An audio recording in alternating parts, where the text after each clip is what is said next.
Hello, yeah, go and sit down, please.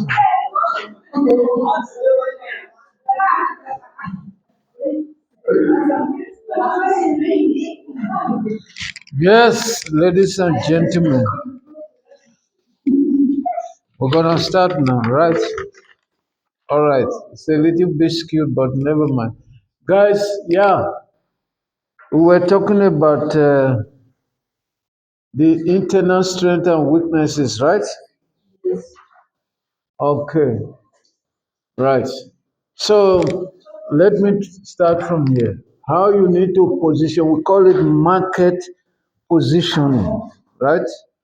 Market positioning. So what it means is that, remember what I explained to you the other day. You must make sure that you occupy a special spot in the mindset of your target audience. Your target audience, the specific people that you think are going to buy from you. Those are the people that got the capabilities. The capabilities in terms of having the money to buy. Remember, we talked about demands. We talked about needs, right? Then we talked about what? Wants. Then we talk about demand, right? If I can go back and do a little bit of recapitulation for you, as we're explaining the needs, we say everyone have got his or her own needs, right? So your needs are always expressed in the commodities, product or services, which we call wants, right? So when you got the capability, or let me put it this way, wants that can be converted to transaction by virtue of the fact that you got the money to pay, we call it wants, right? Demand, I mean, not one. We call it what? Demand.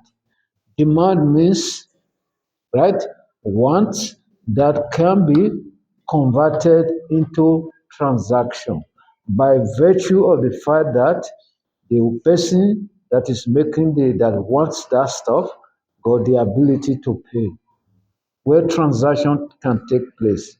If you want something, then you don't have the money to pay, we don't actually recognize it as a demand because you got no money, right? And when you don't have the money to pay for what you want, it becomes a wish, a mere wish. Because if the seller asks you to bring the money, you don't have money to pay, that means there will be no transaction. So what we are mostly interested in, something that can result into action, transaction, that can result to deal, make a deal, right? So if you want Jaguar, everybody wants a very nice fancy car. But if you have the money, it will only go to people that got the money to pay, right? So we talked about that. Then we said, you as a marketer, right? We talk about, or a business person, you need to be able to occupy a special position in the heart of your customers or your clients, right? How will you be able to achieve that kind of positioning or occupying such a spot in the mind of your customers? We said you need to do things in such a way that are unique to you compared to your competitors, whereby you can be able to excel more than your competitors. In other words, what will make customers or what could make customer to say, I'm not going to buy from A, I'm going to buy from B. That means there should be something peculiar to B, which is not you cannot find in A. Does it make sense to you? So we call those ones competitive advantage, right? So in doing so, we try to look into the strength, right, that can give one the competitive advantage, the strength of a business, and the weaknesses, the threats, and the opportunities. Why do we go into that? We are trying to look at business as a whole in relation to the business environment, right? When you want your business to succeed or to be able to occupy such a spot in the heart of your client, your customer, you need to scan the business environment. Because when you look at the business environment, there are certain environment which we call internal, that is within your control, right? Whilst there is another environment which is outside your control. I told you when we talk about internal environment, we are talking about factors such as okay, we said internal environment when we can relate it to strength and weaknesses which are which are within your control. Then when we talk about opportunities and threats, those are external that you cannot control. Right. So what we are saying here is we said, yeah, I explained already competitive advantage. Right. So what could give uh, a business a competitive advantage, right? When we look at the internal environment, right? Like I said, we got the strength and the weaknesses, right? So you see, the strengths can be able to position the business in such a way that customer can say, I prefer to deal with this business or to buy the offerings of this business rather than buying from others. So, in other words, for you to be able to edge out your competitors, remember we talked about the 4 P's. Right. So you see, most of these strengths can give you that kind of a leeway to position you in such a way that when I say you, I mean business. To position your business in such a way that you can be able to compete in the business environment. For example, strength, quality product. If you are offering quality product, obviously people that are looking for quality product, they will be attracted to buy your product, right? Compared to someone that is, or a business that is offering a fake product or product that is substandard, not up to quality. Then another area where you can be able to be competitive in your offerings is when your cost is effective. Cost effective manufacturing. What it means is your cost of production will be moderate, low, if you have low cost of production. For example, if you are selling a tax shop, right? If you want to charge a low price, what do? You must look for where you can be able to buy it at a cheap price. Does it make sense to you? Right. If I have a shop today, I want my price to be competitive compared to the prices of my competitors. I need to go and look for where to buy my items at a good price, right? Because if I'm able to source it out at a place where the price is good, then I can be able to reduce the price. For example, if let's say a price of bread, right? Let's say the cost price is 3 rand everywhere. Okay, like airtime. Let me give you an example of airtime. The cost of airtime is the same everywhere. You cannot compete by selling airtime. You know airtime. Can somebody charge you a higher price? Airtime is, we know about it. But if you can get a place where you can get airtime cheaper, you can be able to play around by giving a discount. Then you can be able to compete with others. Does it make sense to you what I'm explaining now? For you to be able to be compete favorably in terms of price, your cost of sales is how much you are used to acquire your product, to make your product, to buy your product for you to sell. So if the cost is low, then you can just put a small markup, then the price at which you're going to sell the product will not be high. But if the price is high, for example, if you buy bread 6 rand, right? And you can be, let's say the ruling price, the market price where you are selling it is 10 rand. You can afford to say, okay, let me just put 2 rand, right? Then you sell it 8 rand. You are still going to make 2 rand.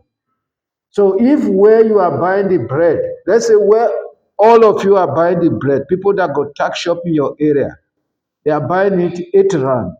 All of them are buying it 8 rand. So you cannot sell it less than 8 rand, right? So if all of you are buying it 8 rand, that means all the businesses in that area may be selling it 10 rand, right?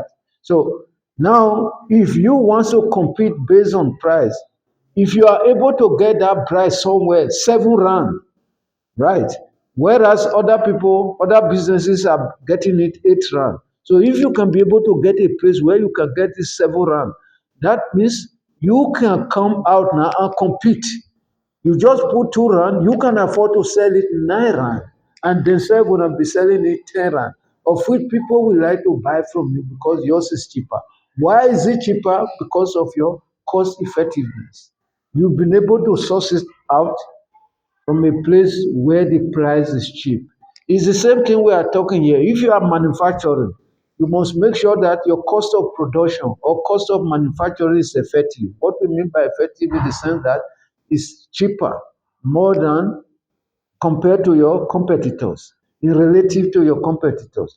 This is why China is very competitive in the market because their cost of manufacturing is low. Right. Why is it low? I explained to you the other day. One, they got cheap cost of labor. Labor there is very cheap. The salary they are paying a cleaner here could be the salary of a director or a production manager in China. Did you see? So cost of production is low. Yeah. Another thing we could talk about is they produce massively in bulk. Right? They benefit as well from what we call large scale. We call it economies of scale. You must be doing it in your economies. Economies of scale, whereby the unit cost of production is less, right? So that is how they are achieving their aims or their goal. They're skilled and motivated employee. If you got skilled people that are competent, as your employees, right? It's a strength to that business because in the first place, skilled people they produce good stuff, they produce quality stuff. It is a manufacturing company, right? If it is a service-oriented company, skilled people they offer, they give good services, right?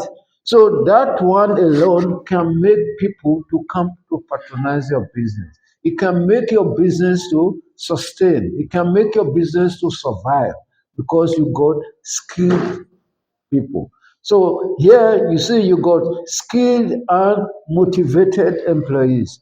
I want to explain this concept of motivation. People that are motivated, I mean employees that are motivated, they are always eager to go extra mile. Right? If others are going 2 miles, they add 3 miles.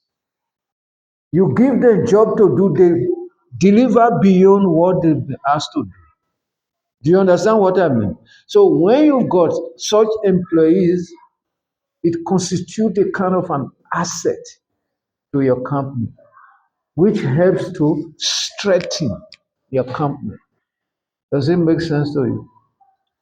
Okay, strong brand identity in marketplace. If you have a strong brand, it sells for itself. It's a strength. For example, now Nike, right? You see, you got a strong brand. So it's a strength to that company, which helps that company to be rooted, to be well rooted in the marketplace. You cannot compare Nike, right? Let's say, let's talk about the shoes, right? Nike, Takis. If you have another company that got no brand name, obviously for that company to survive in that market gonna be more difficult because of nobody know the company. You understand what I mean?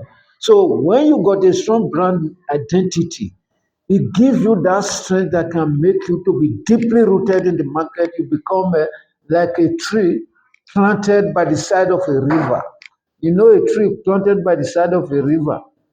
What, no matter the season, whether drought comes or whatever, that tree is getting nutrients, so water from the soil by the river. Does it make sense to you? Okay. Then good business location. This is another good stuff. If your business is located in a good area, no matter what, people is gonna come to you. You see? So why are we saying this? It's a strength to your business, strength to your business growth, strength to your business survival, strength to your business sustainability. Does it make sense to you? Right? In other words, strength to your business long-term growth and long-term survival. Does it make sense to you? Right. So now let's look at the other side, weaknesses. Right? What could be things that can make your business not to be able to achieve, that can negatively affect your business, but within your control that you can work on? Right. For example, limited capital. If you don't have money, or if your money is not enough, it's a weakness to your business. Perhaps there could be some situations whereby you need to buy stock urgently, right? Perhaps that stock or the stocks that you want to buy is something that you've already got customers that place demand for that stock. That once you buy it, there will be a high turnover. But if you don't have the money, what is going to happen? Hello, later come back. You see, because I thought you are here. I'm busy now. That's Christmas. Yeah. So if you don't have stock, 2 minutes. It's 2 minutes remaining. Okay. Let me quickly round up just now. So if you don't have stock, money, what is gonna happen? Right? You're gonna sit down and you're gonna lose the deal. In short, you're gonna lose the deal because you don't have money. Right. But how are you going to work on that to overcome your weaknesses? Perhaps if you got good credit rating, right? You are not blacklisted. You can go and borrow money to solve that problem. Then insufficient staff. If you don't have the right number of staff working with you, it's a problem. But what can you do to overcome that? You can overcome it. You hire. Right? Then limited distribution capacity. Where you distribute your product to is limited because of perhaps, let's say you it's a kind of a business that you need a van, right? A van, van, distribution van to take your stuff away, or truck. If you don't have truck, then your distribution outlet or your distribution chain is gonna be hampered. So for you to enhance that, you need to look for a way of trying to expand your distribution or to boost your distribution capacity. Too few product. If you have too few product in the market or in your portfolio, it's a problem, right? So you try to make sure that you diversify in order for you to make money. So those are part of the weaknesses that we are talking about, which constitute or which falls within the realm of internal environment. Right. Guys, you sure the period is over. Can we do opportunities and threats? Yeah. So that we know this one is finished. Give me 5 minutes. I'll cover this one. Right? Okay, let's talk about opportunities. Opportunities are things that can make our factors that can make present in the external environment, right? That can make your business to survive, to do well, and in terms of growth and expansion. Growth in choosing market, right? If your choosing market have got potential for growth, for example, government investment, right? If there could be something like government subsidy or building houses for, it depends on the type of business you are doing. So if there is an opportunity for growth, then it constitutes a kind of opportunity for your business. Increase in middle class income, whether situation that can enhance the income of the middle class, which means their level of affordability now will be higher. So it can boost your business. New distribution channels or new distribution method that can help you to boost your distribution is an opportunity. Export market opening. For example, if there is a kind of bilateral agreement between South Africa and another country whereby you can export your product, so it's a kind of opportunity that can boost your sales. Then threat, entry of new competitors to the market, which means the size of your cake now is going to be reduced. So, right. So it's a kind of competition. Then if customer needs and wants are changing, which is different from what you'll be providing, your offering. And it becomes much more precarious if their needs and wants are changing and yourself is unable to keep up with the pace. Then it's going to affect your product. It's a threat. Then something like labor unrest in the country, total, it's something that is a threat to your business. And lastly, but not the least, economic recession. When the economy is not doing well, it's beyond your control. Obviously, it's a threat to your business, right? So, ladies and gentlemen, I think we've got to stop here today. We've covered the SWOT analysis. Then, next time, we are going to talk about professional association, which is the last part of topic one.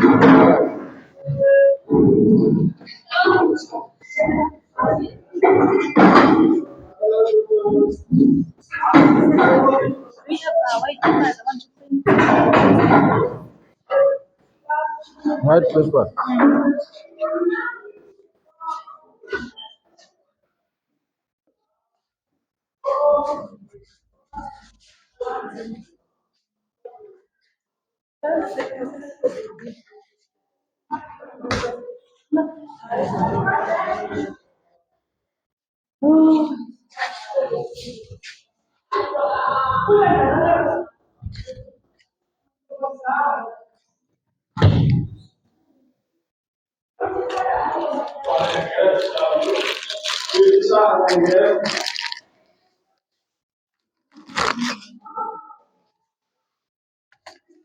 So,